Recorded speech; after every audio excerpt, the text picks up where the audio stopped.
तो hello friend, चलिए unit 10 का रिवीजन स्टार्ट करते हैं और ये लास्ट यूनिट है और इसे आज ख़त्म करने का प्रयास किया जाएगा। चलिए स्टार्ट करते हैं।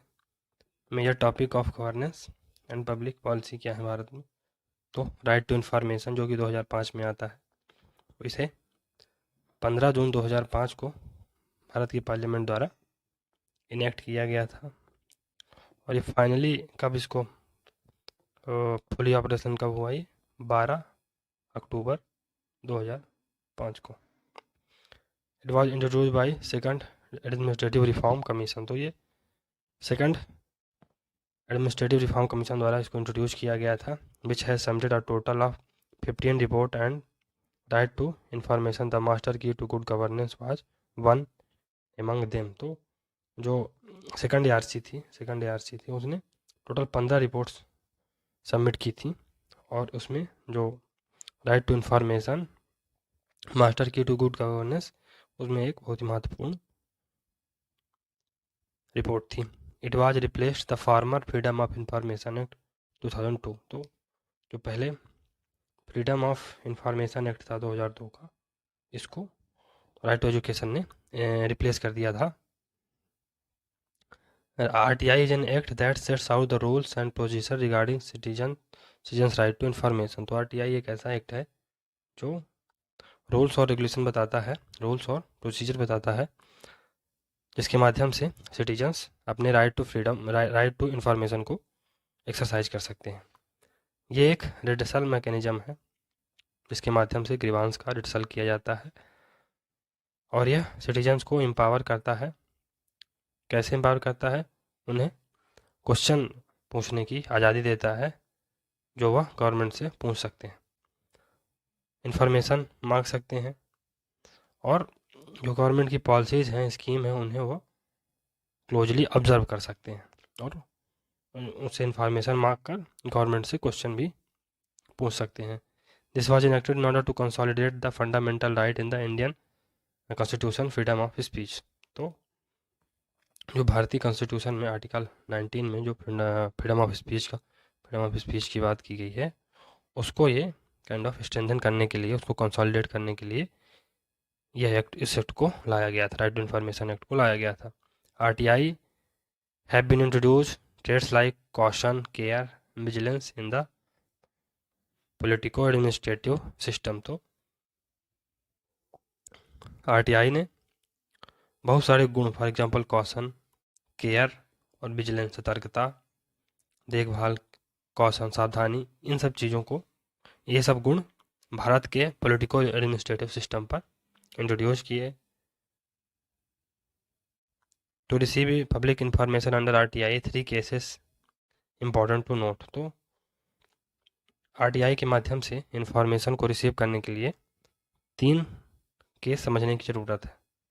तो पहला केस क्या है?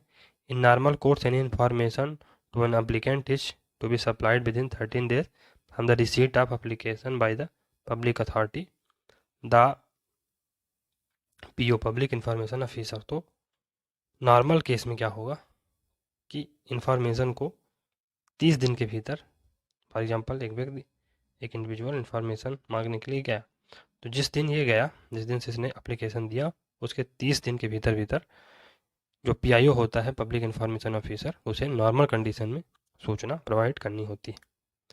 If information concern the life or liberty of a person, it shall be supplied within 48 hours. तो अगर यह लाइफ और लिबर्टी से रिलेटेड है, किसी पर्सन की लाइफ और लिबर्टी से रिलेटेड है, और तो इसे 48 घंटों के अंदर दिया जाना चाहिए।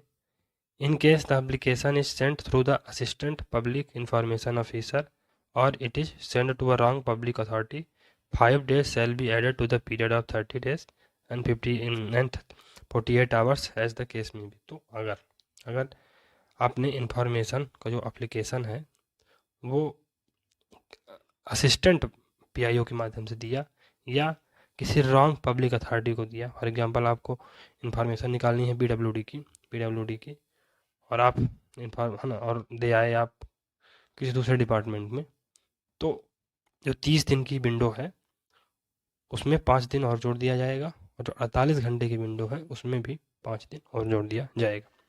चलिए सिटीजन चार्टर के बारे में देख लेते हैं। तो ये एक वॉलंटरी माने ऐच्छिक चार्टर मतलब काइंड ऑफ डॉक्यूमेंट है, रिटन डॉक्यूमेंट, ऐच्छिक और रिटन डॉक्यूमेंट है which states a service provider's effort taken on their commitment towards fulfilling the needs of their citizen or customer। तो ये जो सर्विस प्रोवाइडर कोई भी डिपार्टमेंट हो सकता है, गवर्नमेंट हो सकती है, तो उसके एफर्ट और कमिटमेंट की बात करता है, तो जिसके माध्यम से किसी भी सिटीजन या कस्टमर को उसकी ज़रूरत को फुलफिल करने का काइंड ऑफ कमिटमेंट दिया जाता है। Citizen charter includes the way in which citizen can redress any grievances. तो सिटीजन चार्टर में ऐसे तरीके हैं जिसके माध्यम से एक व्यक्ति, एक सिटीजन अपने जो ग्रीवांसेस हैं उनको रिजॉल्व करा सकता है। It includes what the citizens can expect out of the service provider, और यह इस चीज़ को भी इंक्लूड करता है कि एक सिटीजन सर्विस प्रोवाइडर है, फॉर एग्जांपल गवर्नमेंट या कोई डिपार्टमेंट, उससे क्या क्या एक्सपेक्ट कर सकता है। The concept of citizen charter first started in UK in 1991 under the then British prime minister John Major. तो जो सिटीजन चार्टर का कॉन्सेप्ट था वो 1991 में सबसे पहले यूके में आता है, वहाँ के प्राइम मिनिस्टर थे जॉन मेजर, उनके अंडर। चलिए आगे बढ़ते हैं। 1998 में यूके में कॉन्सेप्ट का नाम बदलकर सर्विस फर्स्ट कर दिया गया था। In India the concept of citizen charter was first adopted in 1997 at the Conference of Chief Minister of various state and union territory in new Delhi. तो भारत में ये कॉन्सेप्ट कब अपनाया गया था? तो 1998 में जहाँ पर चीफ मिनिस्टर और जो यूनियन टेरिटरी है उनके चीफ मिनिस्टरों की कॉन्फ्रेंस हो रही थी न्यू दिल्ली में, वहाँ पर इसको सबसे पहले अडॉप्ट किया गया था। वन की component of citizen charter is in India that it is not legally enforceable here. This has made the mechanism of citizen charter ineffective in the real sense। तो सिटीजन चार्टर लीगली इन्फोर्सेबल नहीं, मतलब इसको आप कानूनी तौर पर enforce नहीं करा सकते हैं कि फॉर एग्जांपल किसी एक अथॉरिटी है, इस केस में मान लीजिए PWD है, ठीक है, उसने कहा है कि आपका कोई भी कंसर्न हो उसे हम 48 घंटे के अंदर रिजॉल्व कर देंगे, और आप 10 दिन से चक्कर लगा रहे हैं, तो आप उसको जाके कोर्ट में उसको केस नहीं कर सकते हैं, सू नहीं कर सकते हैं कि ये लिखा इसमें कुछ है, कर कुछ रहा है, तो ये लीगली इन्फोर्सेबल नहीं है। और इस जो काइंड ऑफ जो लीगली इन्फोर्सेबल नहीं है, इसके कारण क्या हुआ है, ये सिटीजन चार्टर इनफेक्टिव बन गया है, असलियत में इसका कोई मतलब रह नहीं गया है। In India the task of coordination, formulation and operationalization of citizen charter is done by the Department of Administrative Reform and Public Grievances। तो DARPG द्वारा भारत में जो सिटीजन चार्टर से रिलेटेड कोऑर्डिनेशन, फार्मुलेशन और ऑपरेशनलाइजेशन होता है, तो वो DARPG द्वारा किया जाता है। Therefore we can see Indian model of citizen charter is an adaptation from UK model. तो इस प्रकार हम कह सकते हैं कि जो भारत का सिटीजनशिप का मॉडल है वो यूके से बारोड है। One additional component of citizen charter here in Indian version is the inclusion of point expectation from clients. तो भारत में जो एक महत्वपूर्ण एडिशनल कंपोनेंट है सिटीजन चार्टर का, वो ये है कि काइंड ऑफ इसमें कुछ एक्सपेक्टेशन की पॉइंट लिखे रहते हैं कि हम ये सर्विसेज इतने टाइम पीरियड में प्रोवाइड करेंगे। तो ये काइंड ऑफ इसमें भारत में सिटीजन चार्टर बनाए जाते हैं, उसमें ये लिखा होता है। कंज्यूमर प्रोटेक्शन एक्ट 1986 में आता है, तो इसे पहली बार 24 दिसंबर 1946 को इम्प्लीमेंट किया गया था। तो consumer protection act cover all the goods and services of all public, private और cooperative sector except those exempted by central government. तो कंज्यूमर प्रोटेक्शन एक्ट के अंतर्गत सभी गुड्स और सर्विसेज को इंक्लूड किया जाता है, चाहे वो पब्लिक सेक्टर की हो, प्राइवेट सेक्टर की हो या कोऑपरेटिव सेक्टर की हो। लेकिन कुछ एक्सेप्शन है, फॉर एग्जांपल अगर सेंट्रल गवर्नमेंट ने कुछ चीज़ों को इससे बाहर रखा है तो उसे एग्जम्पशन दी जाती है। The purpose of this act is that this provides a platform for a consumer where they can file complaint and the forum then takes action against the concerned supplier and the compensation is granted to the consumer for the inconvenience he or she has encountered। तो मुख्य purpose क्या है इस act का कि ये consumers को एक प्लेटफॉर्म प्रोवाइड करता है जिसके माध्यम से वो एक कंप्लेंट रजिस्टर कर सकते हैं और इसके बाद फोरम एक्टिव हो जाता है और वो एक्शन लेता है जो कंसर्न सप्लायर या अथॉरिटी होती है और कंपनसेशन भी दिया जाता है कंज्यूमर को अगर कोई उसके द्वारा इनकन्वीनियंस महसूस की गई है तो। An amendment was brought on the consumer protection act 1986 on August 9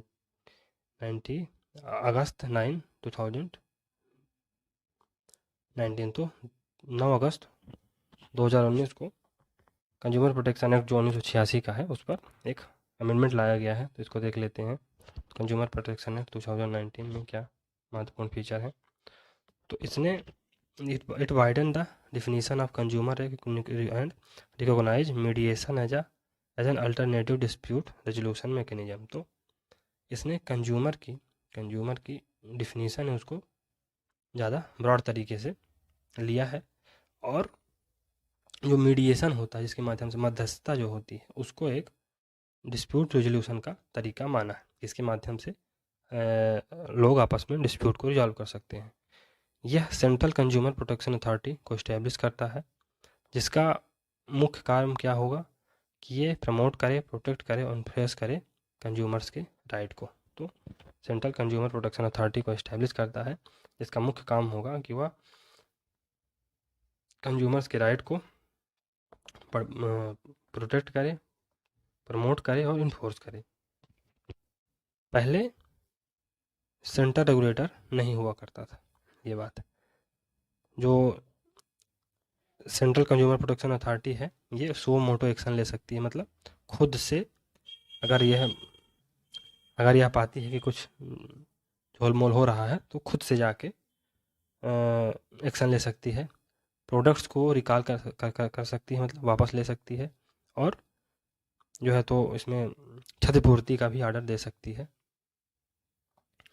जो भी गुड्स और सर्विसेज हैं उनके लिए ये लाइसेंस को कैंसिल कर सकती है, पेनल्टीज़ को इम्पोज कर सकती है और लीगल एक्शन भी ले सकती है।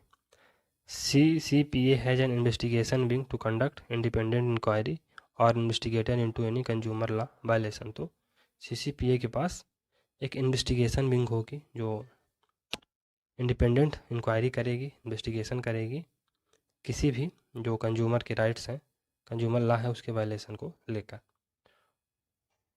The 2019 act also has established consumer dispute redressal commission at the national, state and district level. तो 2019 का जो एक्ट है उसने कंज्यूमर डिस्प्यूट रिड्रेसल कमीशन को इस्टेब्लिश करने की बात करता है स्टेट पे, डिस्ट्रिक्ट लेवल पर, स्टेट लेवल पर और सेंट्रल लेवल पर यानी नेशनल लेवल पर। जो कंज्यूमर प्रोटेक्शन एक्ट है 2019 का वो ई फाइलिंग है ना, आप इलेक्ट्रॉनिकली कंप्लेंट को फाइल कर सकते हैं आप। Now with this act a consumer in India can file a complaint into a consumer court where the complainant resides or work anywhere in country. तो अब कंज्यूमर कोई भी है ना, कोई भी कंज्यूमर अब किसी भी कंज्यूमर कोर्ट में जाके जो है तो कंप्लेंट फाइल कर सकता है जहाँ वह रहता है। पहले क्या हुआ करता था कि फॉर एग्जांपल आपने कहीं से प्रोडक्ट खरीदा, आप रहते अलग जगह हैं तो आपको वहीं जाना पड़ता था कंप्लेंट रजिस्टर करने के लिए, लेकिन अब कहीं से भी कंप्लेंट रजिस्टर कर सकते हैं। CCPA में impose A penalty of on a manufacturer और एन इंडोर्सर फॉर अ फॉल्स और मिसलीडिंग एडवर्टाइजमेंट। तो जो CCPA है वो जो मैन्युफैक्चरर है, जो निर्माता है, उसके ऊपर पेनल्टी, या जो इंडोर्सर है फॉर एग्जांपल जो वेरियस प्रोडक्ट आते हैं, फॉर एग्जांपल लक्स, तो उसका जो ब्रांड एम्बेसडर होते हैं, फॉर एग्जांपल ऐश्वर्या राय, तो जैसे वो मान लो अगर पाया गया कि वो फॉल्स या मिसलीडिंग एडवर्टाइजमेंट कर रहे हैं तो उनके ऊपर भी पेनल्टीज इम्पोज की जा सकती हैं। लोकपाल लोकायुक्त ये देख लेते हैं। तो ओम्बुड्समैन सिस्टम क्या है इंडिया में, उसको देख लेते हैं। तो जो लोकपाल वर्ड है उसे सबसे पहले एलएम सिंघवी द्वारा 1963 में कॉइन किया गया था। और ये एक संस्कृत वर्ड जिसका मतलब है प्रोटेक्टर ऑफ द पीपल, यानी लोगों का रक्षक, से इसे लाया गया है। At first ARC first administrative reform commission of India 19, जो कि 1966 से 1970 के बीच में आया था। पहला administrative reform commission first ARC ने रिकमेंड किया था क्या, the setting up of 2 special authority designated as Lokpal and Lokayukta for the redressal of citizens grievances in India. तो जो फर्स्ट एआरसी थी उसने जो 1966 से 1970 के बीच में बनी थी, सबसे पहले 2 स्पेशल अथॉरिटी लोकपाल और लोकायुक्त को बनाने के लिए काइंड ऑफ रिकमेंडेशन दी थी, और इसके माध्यम से जो लोगों के ग्रीवांस हैं उनको रिजॉल्व किया जा सके। पहला जो लोकपाल बिल है उसे 1968 में लोकसभा में लाया गया था, पार्लियामेंट में। After 10 official attempts from 1968 to 2001, the Government of India finally passed the Lokpal and Lokayukt Bill of 2011 was passed in the year 2013। तो 10 ऑफिशियल अटैम्प्ट के बाद, जो कि 1968 से लेकर 2011 तक हुए, फाइनली गवर्नमेंट जो लोकपाल और लोकायुक्त बिल है 2011 का, उसे 2013 में पास करती है। 2011 में जो बहुत ही फेमस अन्ना मूवमेंट हुआ था, उसने लोकपाल को काइंड ऑफ लोकपाल के मुद्दे पर ये हुआ था, जिसके माध्यम से जंतर मंतर पर एक प्रोटेस्ट आयोजित किया गया था।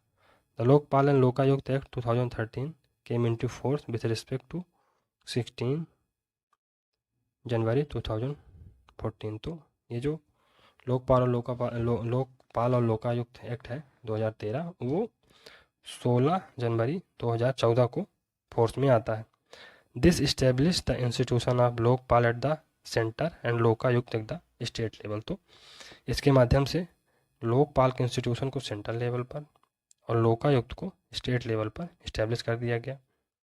Justice retired Pinaki Chandra Ghosh became the first appointed Lokpal of India. तो जस्टिस जो पिनाकी चंद्र घोष थे, जो रिटायर्ड जस्टिस थे, वो पहले लोकपाल अपॉइंट होते हैं, और उनके साथ 8 और जुडिशियल और नॉन जुडिशियल मेंबर्स को अपॉइंट किया गया था 19 मार्च 2019 को। और लोकपाल का टर्म 5 साल का होता है, या वो 70 साल जब तक अपनी ओर ना पूरी कर ले। कंपोजिशन देख लेते हैं। तो under the 2013 act, the Lokpal should consist of a chairperson and such number of members not exceeding 8 of the members, 50% should be judicial member, also not less than 50% of the members should be from among person belonging to the SC, ST, OBC, minority and women। तो जो 2013 का लोकपाल और Lokayukta act है, वो लोकपाल मतलब एक लोकपाल होगा और 8 उसके सदस्य होंगे, और ये 8 की संख्या ज़्यादा नहीं हो सकती, मतलब टोटल 8 हो सकते हैं। इसमें से 50% जो मेंबर होंगे वो जुडिशियल मेंबर होंगे, जुडिशरी से लिए जाएंगे, और 50% से मतलब लगभग 50% नहीं, 50% से कम ना रहे ऐसे लोग जो SC, ST, OBC, माइनॉरिटी या वुमेन कम्युनिटी से बिलोंग करते हैं। तो 50% लोग SC, ST, OBC, माइनॉरिटी और वुमेन मेंबर होंगे। इसमें जो चेयरमैन है लोकपाल का, उसको कौन सेलेक्ट करता है, उसके मेंबर्स को कौन सेलेक्ट करता है? तो selection committee consist of prime minister, speaker of Lok Sabha, leader of opposition of Lok Sabha, chief justice of India, और sitting supreme court nominated by sitting supreme court जज nominated by CIJ and an eminent jurist to be nominated by President of India on the basis of recommendation of the first 4 member of the selection committee। तो selection committee में कौन कौन होंगे? भारत के prime minister होंगे, लोकसभा के speaker होंगे, जो लीडर ऑफ अपोजिशन होंगे लोकसभा से वो भी इसमें होंगे। इसमें सुप्रीम कोर्ट के चीफ जस्टिस हो सकते हैं, या अगर वो इन केस नहीं उपलब्ध हैं तो कोई भी सिटिंग सुप्रीम कोर्ट जज जिसे CJI chief justice of India appoint करें, और एक एमिनेंट जूरिस्ट जिसको प्रेसिडेंट के द्वारा नॉमिनेट किया जाएगा, वो सिलेक्शन कमेटी में रहेंगे। और इनमें से 4 मेंबर्स को अपनी स्वीकृति देना जरूरी होगा अगर किसी भी मेंबर का सिलेक्शन करना है या चेयरमैन का सिलेक्शन करना है तो। पावर और लिमिटेशन देख लेते हैं।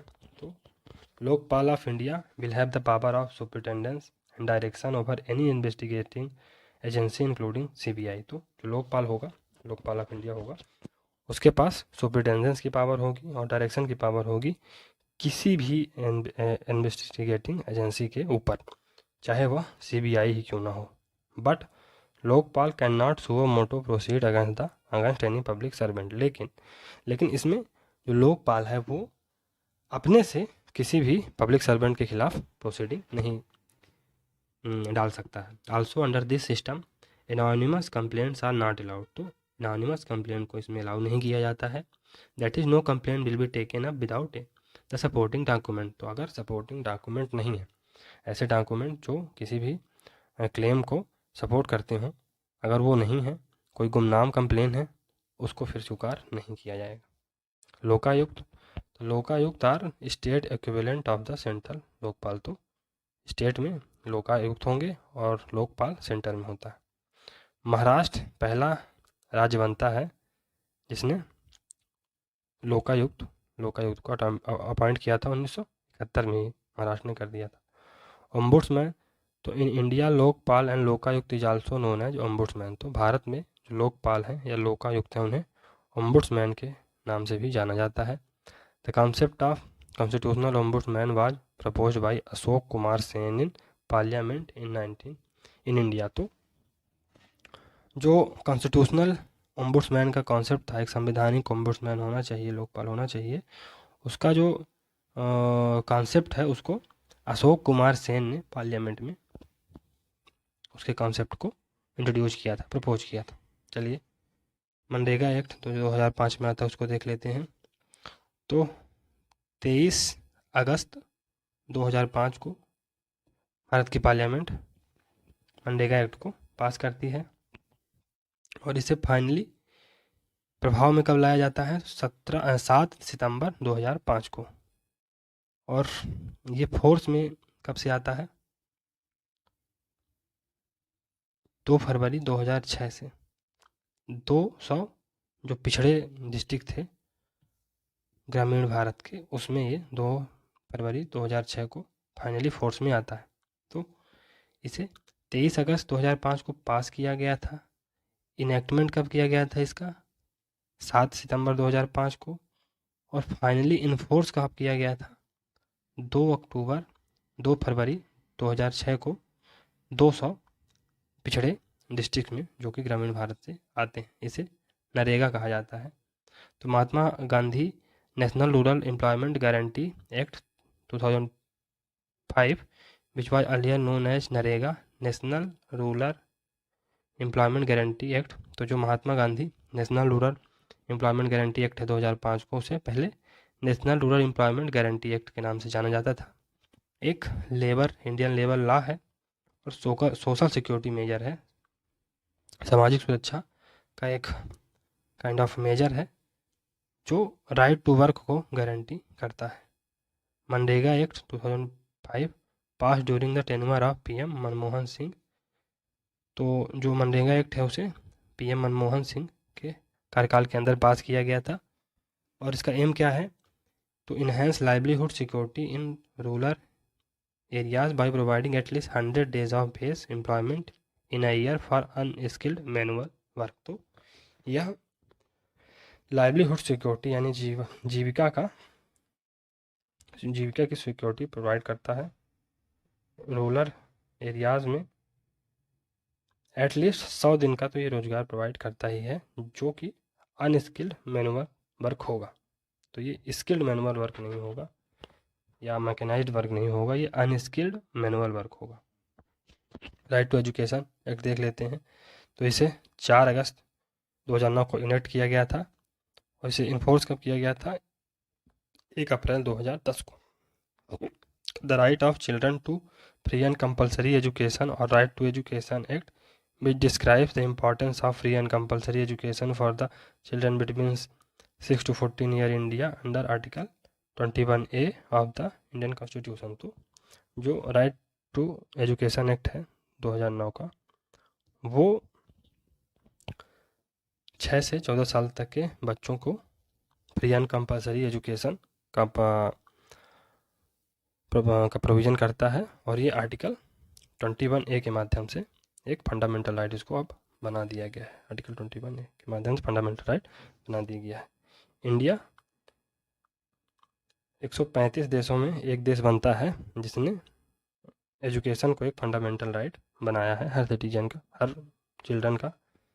The act makes education a fundamental right of every children between the age of 6 to 14 years and specifies minimum norms in elementary schools. तो जो एक्ट है वो 6 से 14 साल तक के बच्चों के लिए एजुकेशन को फंडामेंटल राइट बनाता है और कुछ मिनिमम क्राइटेरिया बताता है जो कि एलिमेंट्री स्कूल पर फॉलो किए जाने चाहिए। नीति आयोग के बारे में देख लेते हैं, चलिए। तो इसे 1 जनवरी 2015 को इस्टेब्लिश किया गया था और उसने प्लानिंग कमीशन को रिप्लेस किया था। इसके जो फर्स्ट चेयरमैन थे नीति आयोग के, वो भारत के प्रधानमंत्री नरेंद्र मोदी थे। The Narendra Modi government scrapped the 65-year-old planning commission on 13 August 2014 and announced that it would be replaced by a new body which is Niti Aayog, National Institute for Transforming India। तो 13 अगस्त 2014 को नरेंद्र मोदी सरकार ने 65 साल पुरानी planning commission की जो body थी उसको स्क्रैप कर दिया, ख़त्म कर दिया और एक नई बॉडी प्रपोज की जिसे नीति आयोग, फुल फॉर्म क्या है, national institute for transforming India, propose किया। NITI Aayog is the government policy of think tank of India, provides both directional and policy inputs. तो ये नीति आयोग एक थिंक टैंक है और ये डायरेक्शनल और पॉलिसी इनपुट्स दोनों प्रोवाइड करता है। तो इसके 2 काम हैं, तो डायरेक्शन प्रोवाइड करेगा और दूसरा पॉलिसी इनपुट्स भी देगा सरकार को। ये ना तो कॉन्स्टिट्यूशनल बॉडी है, ना ही एक वैधानिक निकाय है, ये एक एक्स्ट्रा कॉन्स्टिट्यूशनल बॉडी है, गैर वैधानिक निकाय है। इसका ऑब्जेक्टिव क्या है?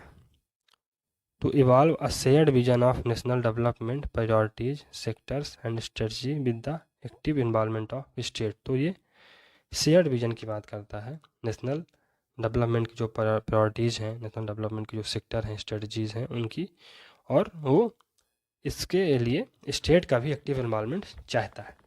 The working principle of Niti Aayog is to foster cooperative federalism. तो ये कोऑपरेटिव फेडरलिज्म की बात करता है through structured support initiative and mechanism with the state on a continuous basis. और यह इसके लिए स्टेट से लगातार स्ट्रक्चर सपोर्ट इनिशिएटिव और मैकेनिज्म को इम्प्लीमेंट करने की बात करता है स्टेट के साथ। NITI Aayog publish many report, one of them is national multi dimensional property index. तो नीति आयोग बहुत सारी रिपोर्ट पब्लिश करता है, जिसमें एक महत्वपूर्ण रिपोर्ट है national multi dimensional property index. जन सुनवाई, तो नो ऑफिशियल डेट बट जन सुनवाई was organized by an organization known as मजदूर किसान शक्ति संगठन between December 1994 एंड अप्रैल 1995 इन राजस्थान। तो जन सुनवाई कब से लागू हुई, इसकी कोई ऑफिशियल डेट तो नहीं है, लेकिन जन सुनवाई जो मजदूर किसान शक्ति संगठन है उसके द्वारा दिसंबर 2094 से अप्रैल 2095 के बीच में राजस्थान में ये इसका आयोजन किया गया था।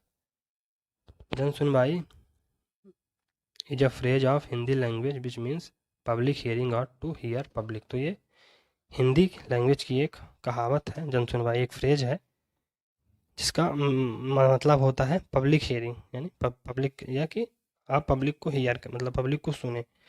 It is a democratic way to familiarise local people with the government policies and the activities of the public authority so that they can understand that what the government is doing for them। तो ये एक democratic लोकतांत्रिक तरीका है जिसके माध्यम से जो लोकल पीपल हैं उनको गवर्नमेंट की पॉलिसीज से अवगत कराया जा सके और गवर्नमेंट पॉलिसी से और जो पब्लिक अथॉरिटीज़ की एक्टिविटी हैं उनसे लोकल लोगों को अवगत कराया जा सके, जिसके माध्यम से वह समझ सकें कि गवर्नमेंट उनके लिए क्या कर रही है। जो जन सुनवाई की प्रैक्टिस है वो सोशल ऑडिट का एक टूल है। Social audit is a device of people that keeps them in the loop regarding the government future activity. और सोशल ऑडिट एक ऐसी डिवाइस है जिसके माध्यम से पीपल एक लूप में रहते हैं, है ना, कि गवर्नमेंट आगे आने वाले समय में क्या करने वाली है, तो काइंड ऑफ उनको इन्फॉर्मेशन रहती है। ई गवर्नेंस को देख लेते हैं। तो first major step towards e governance in India was taken in 1977 with the establishment of national informatic centre. तो ई गवर्नेंस के प्रति जो पहला स्टेप है, जो पहला मेजर स्टेप है 1997 में लिया जाता है जब नेशनल इंफॉर्मेटिक सेंटर की स्थापना होती है। ई गवर्नेंस क्या मतलब होता है? E governance means the usage of information and communication technology by the government to provide and facilitate government services, exchange of information and so on. तो ई गवर्नेंस का मतलब होता है कि आईसीटी का यूज गवर्नमेंट द्वारा किया जाता है, जिसके माध्यम से वह जो गवर्नमेंट सर्विसेज हैं और जो इन्फॉर्मेशन है उसको लोगों तक पहुंचा सकें।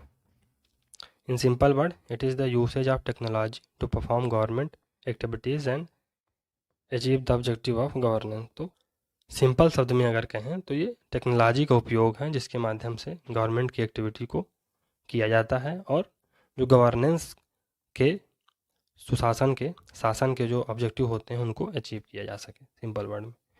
तो major example of e governance initiative in India, तो जो महत्वपूर्ण एग्जाम्पल हैं ई गवर्नेंस के इनिशिएटिव के भारत में, उनको देखते हैं। तो पहला है डिजिटल इंडिया, 2015 में आता है, इसको याद रखिएगा। ये जो भारत के लोग हैं उनको डिजिटल रूप से एम्पावर करने की बात करता है। आधार,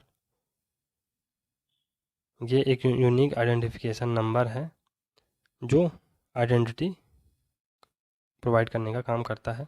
उमंग, तो इसका क्या नाम है? Unified mobile application. ये यूनिफाइड एप्लीकेशन मोबाइल एप्लीकेशन है जो वेरियस गवर्नमेंट के सर्विसेज हैं उनको एक्सेस करने की सुविधा प्रोवाइड करता है।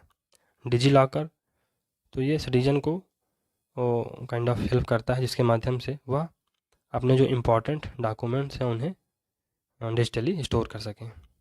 MyGov.in, ये एक नेशनल सिटीजन इंगेजमेंट प्लेटफॉर्म है जिसके माध्यम से जो लोग हैं उनको इंगेज किया जाता है, जहां पर पीपल अपने आप को जो गवर्नेंस के मुद्दे हैं उनके साथ इन्वॉल्व कर सकते हैं।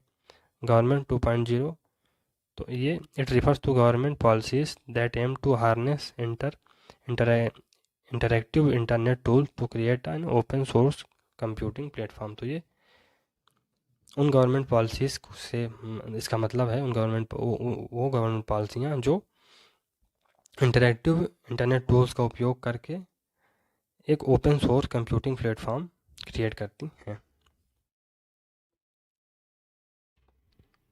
डिजिटल इंडिया के 9 पिलर देख लेते हैं। तो पहला है ब्रॉडबैंड हाईवेज, तो हाईवेज को ब्रॉडबैंड से जोड़ा जाएगा। Universal access to mobile connectivity, mobile जो कनेक्टिविटी होगी उसका यूनिवर्सल एक्सेस होगा, हर जगह से आप एक्सेस करेंगे। Public internet access program. E governance, तो रिफॉर्मिंग गवर्नमेंट थ्रू टेक्नोलॉजी, तो ई गवर्नेंस का क्या मतलब होगा कि गवर्नमेंट को टेक्नोलॉजी के माध्यम से रिफॉर्म करना। ई क्रांति, तो ये NEGP 2.0 है, इसमें इलेक्ट्रॉनिक डिलीवरी ऑफ सर्विस में इलेक्ट्रॉनिक तरीके से सर्विसेज को डिलीवर किया जाता है। इंफॉर्मेशन फॉर ऑल, सभी के लिए इंफॉर्मेशन। इलेक्ट्रॉनिक्स मैन्युफैक्चरिंग, तो इसमें इलेक्ट्रॉनिक्स की मैन्युफैक्चरिंग भी की जाएगी। IT फॉर जॉब्स, तो इसमें IT फॉर जॉब की बात की गई है, मतलब inform technology for jobs. Jobs के लिए informational technology, early harvest program, तो इसमें अर्ली हार्वेस्ट प्रोग्राम का भी मेंशन। चलिए नेशनल हेल्थ मिशन को देख लेते हैं। तो इसे 2013 में लॉन्च किया जाता है और इसे गवर्नमेंट ऑफ इंडिया द्वारा 2013 में लॉन्च किया जाता है, जिसमें नेशनल रूरल हेल्थ मिशन और नेशनल अर्बन हेल्थ मिशन को कंबाइन कर दिया गया था। तो नेशनल रूरल हेल्थ मिशन 2005 में लागू किया गया था और नेशनल अर्बन हेल्थ मिशन ये 2013 में लॉन्च किया गया था। दोनों को मिला के नेशनल हेल्थ मिशन 2013 में लाया जाता है।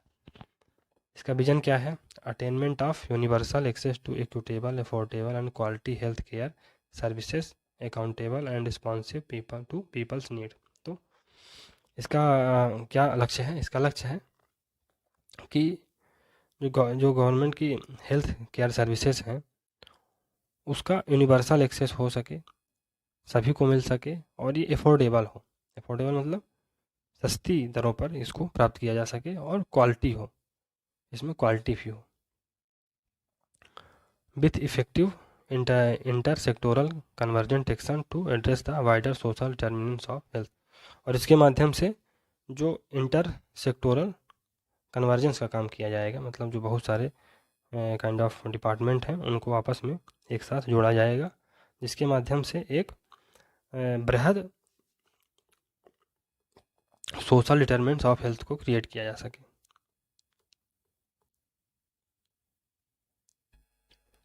तो ये डिसेंट्रलाइज विकेंद्रीकृत हेल्थ प्लानिंग की बात करता है, सर्विस डिलीवरी की बात करता है और एक नॉलेज हब क्रिएट करने की बात करता है। डिस्ट्रिक्ट हॉस्पिटल में सेकेंडरी लेवल जो हेल्थ केयर है डिस्ट्रिक्ट लेवल पर उसको स्ट्रेंथन करने की बात करता है और जो सर्विसेज हैं हेल्थ केयर सर्विसेज हैं उनकी आउटरीच को बढ़ाने का काम ये करता है।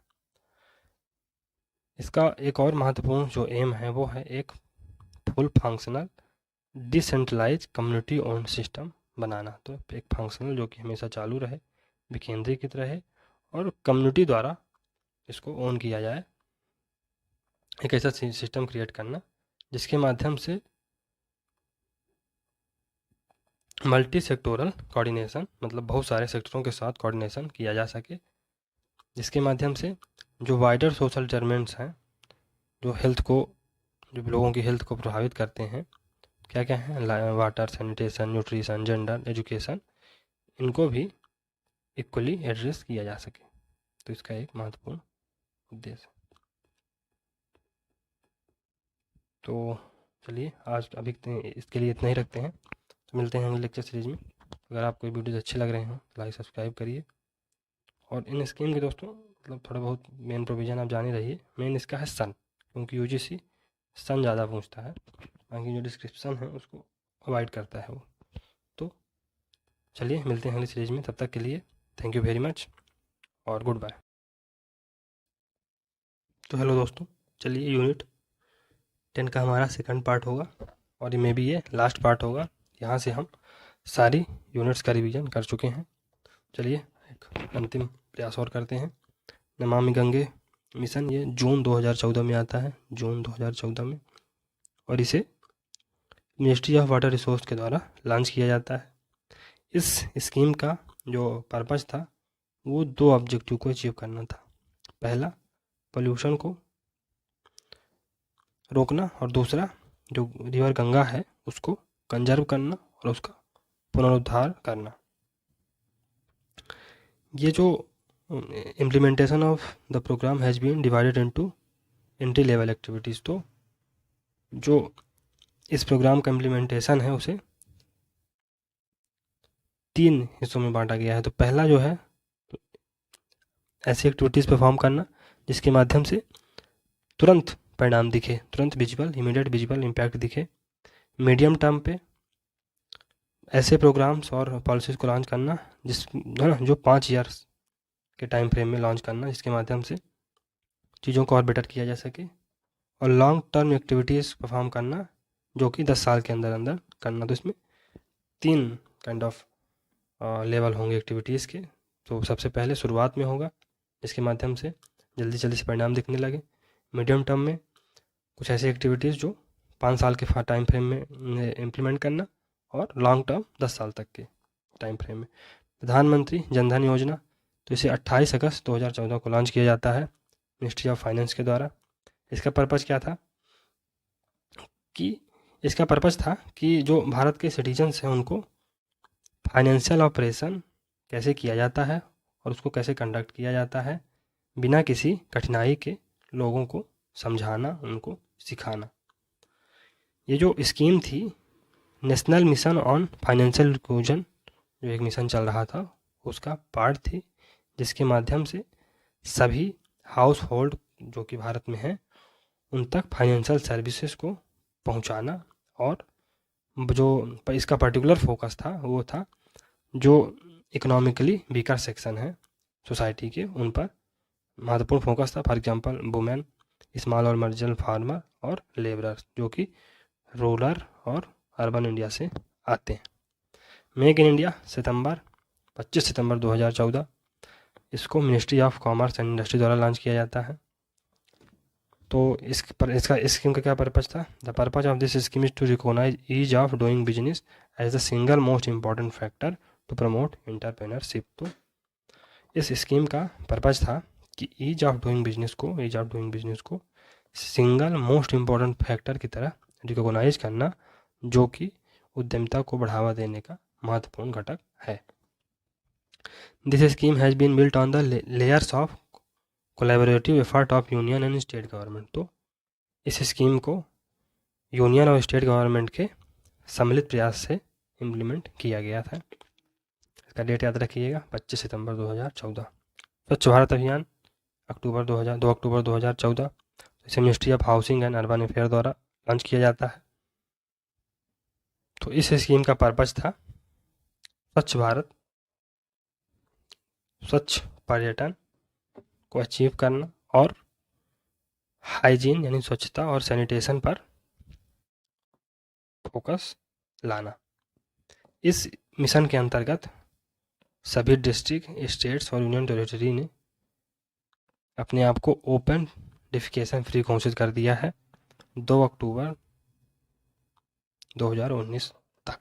लेकिन आप अभी भी इसको इम्प्लीमेंट होता हुआ नहीं देख पाते हैं। कागज़ में तो ओपन डेफिकेशन फ्री हो चुका है लेकिन रियलिटी में नहीं है। सुबह आप इसको महसूस कर सकते हैं अगर यात्रा करें तो। पंडित दीनदयाल उपाध्याय श्रमेव जयते योजना ये 16 अक्टूबर 2014 को लाई जाती है ministry of labour and employment के द्वारा। The purpose of this scheme is to create a conducive environment for industrial development and doing business with ease. तो इस स्कीम का जो पर्पज था वो एक सुगम्य एनवायरनमेंट क्रिएट करना जिसके माध्यम से इंडस्ट्रियल डेवलपमेंट और ईज ऑफ बिजनेस को प्रमोट किया जा सके। This scheme also expand the government support to impart skill training for workers. तो ये स्कीम गवर्नमेंट जो सपोर्ट है उसको एक्सटेंड करती है जिसके माध्यम से वर्कर्स की स्किल को ट्रेन किया जा सके। बेटी बचाओ बेटी पढ़ाओ योजना ये जनवरी 2015 में आती है। इसे ministry of women and child development के द्वारा लॉन्च किया जाता है।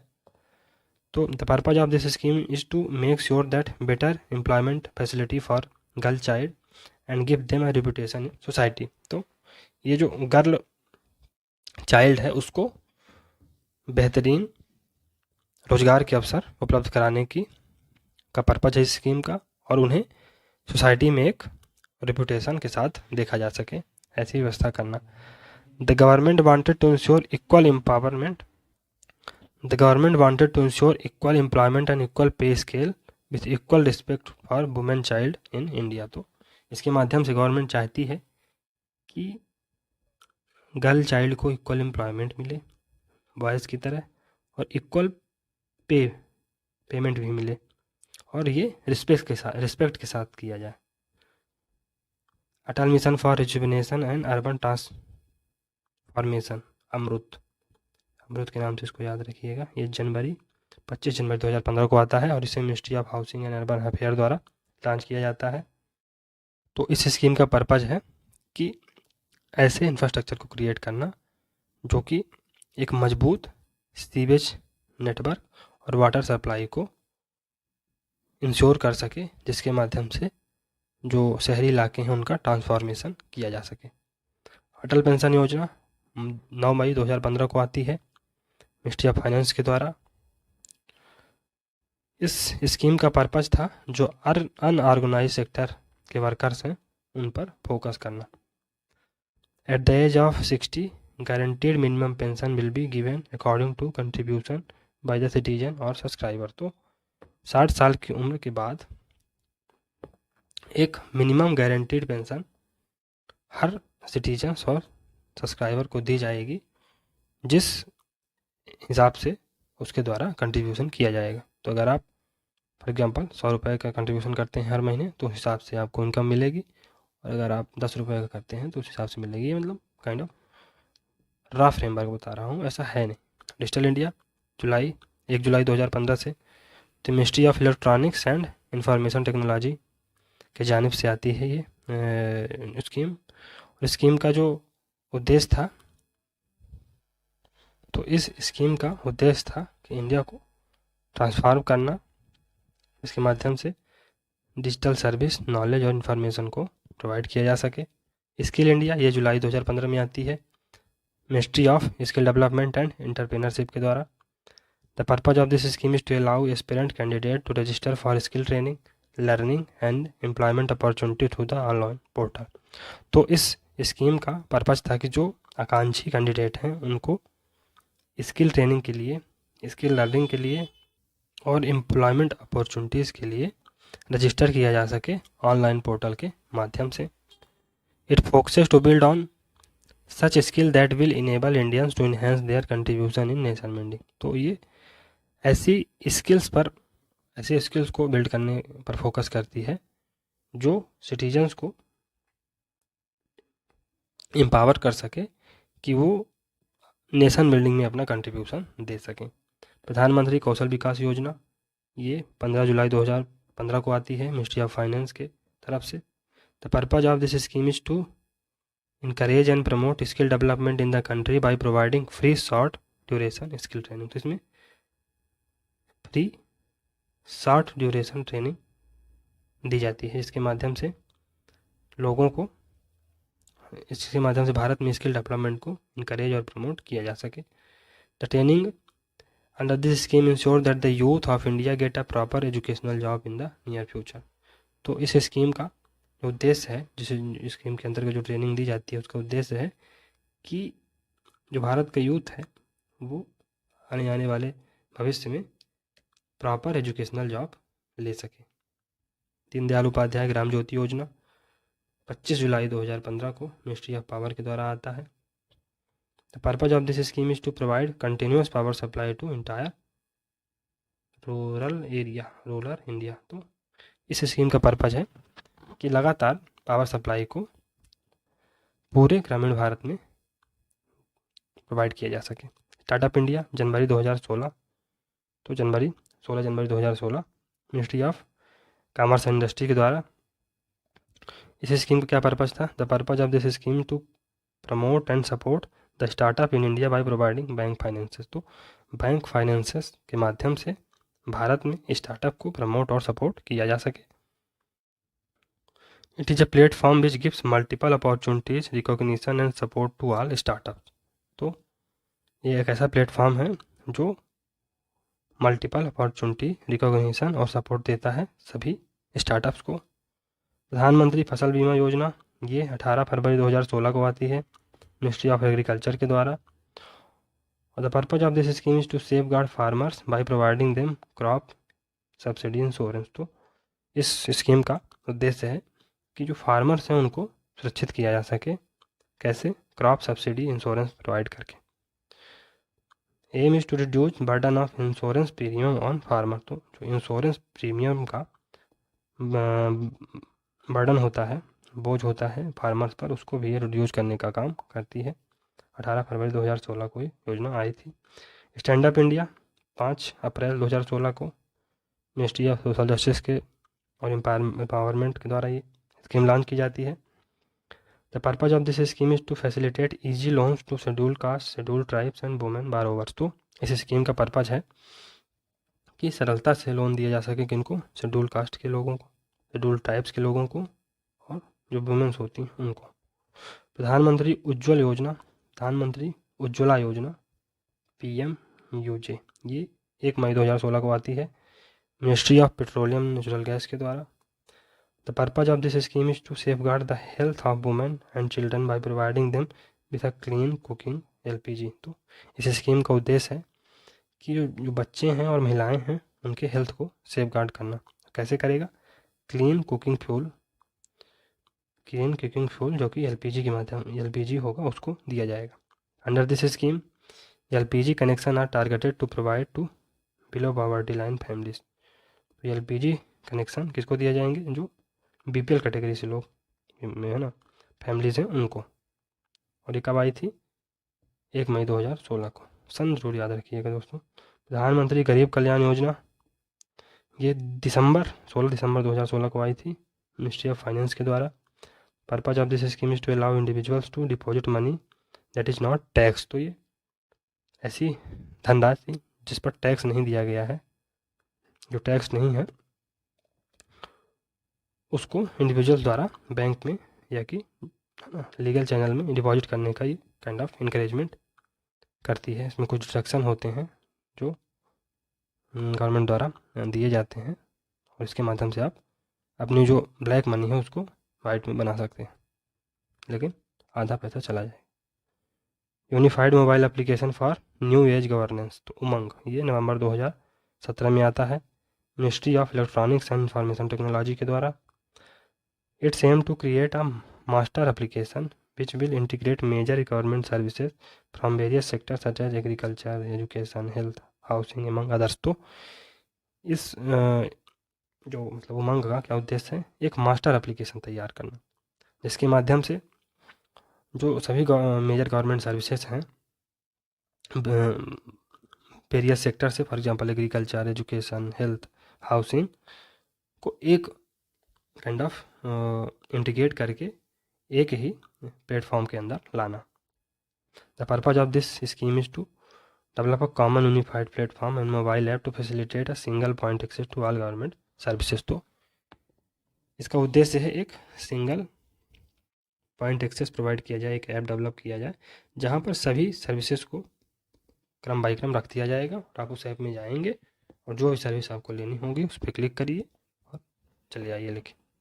आयुष्मान भारत प्रधानमंत्री जन आरोग्य योजना PMJ, ये ministry of health and family welfare द्वारा लॉन्च की जाती है।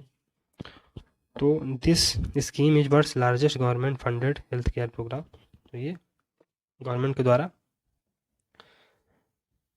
लॉन्च किया गया एक ऐसा प्रोग्राम है जो लार्जेस्ट वर्ल्ड में सबसे बड़ा government funded health care program है, जिसके माध्यम से 50 करोड़ से भी ज़्यादा लोगों को इसमें बेनिफिशियरी बनाया गया है।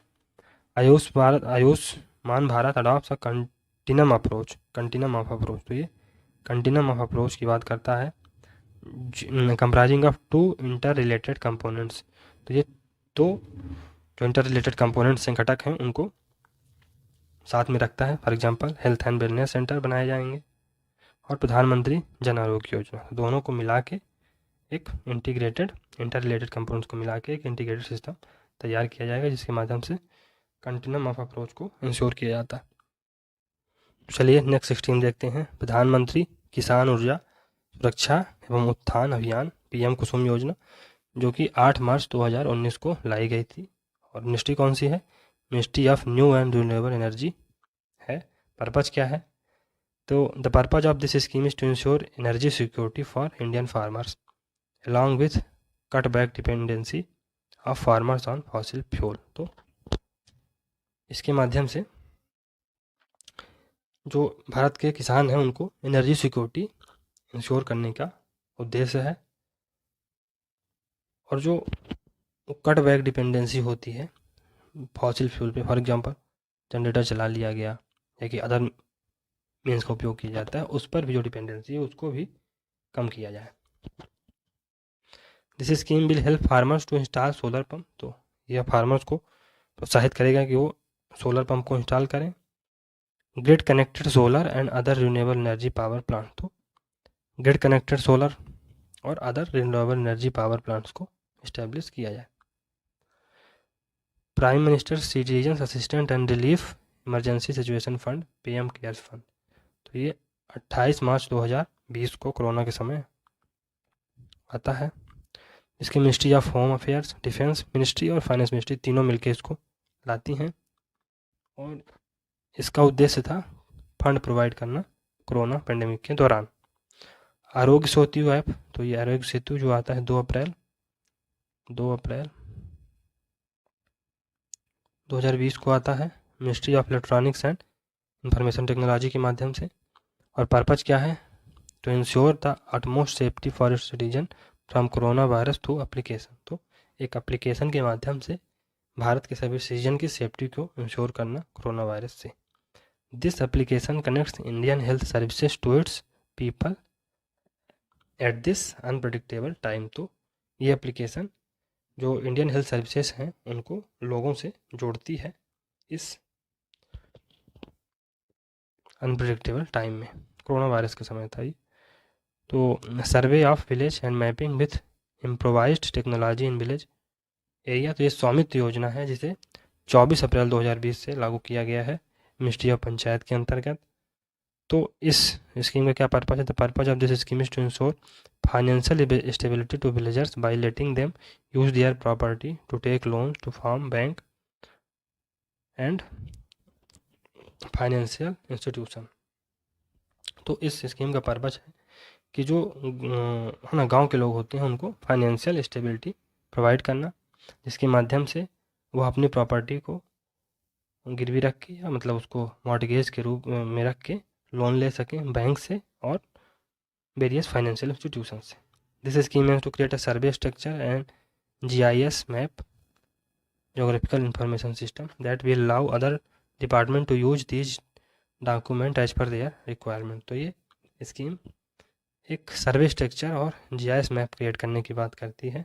इसके माध्यम से जो अदर्स डिपार्टमेंट हैं वो इनका उपयोग करके अपनी ज़रूरत के हिसाब से इनको उपयोग कर सकें। मिशन सागर 10 मई 2020 को मिनिस्ट्री ऑफ एक्सटर्नल अफेयर के द्वारा लाया जाता है। तो the purpose of this scheme is to provide essential aid and supplies to pandemic hit countries in the Indian Ocean region through Indian navy ships. तो इस स्कीम का पर्पज था कि इंडियन नेवी शिप्स के माध्यम से जो इंडियन ओशन रीजन की कंट्रीज हैं जहाँ पर कोरोना महामारी फैली है उनको इसेंशियल एड और सप्लाईज को प्रोवाइड किया जा सके।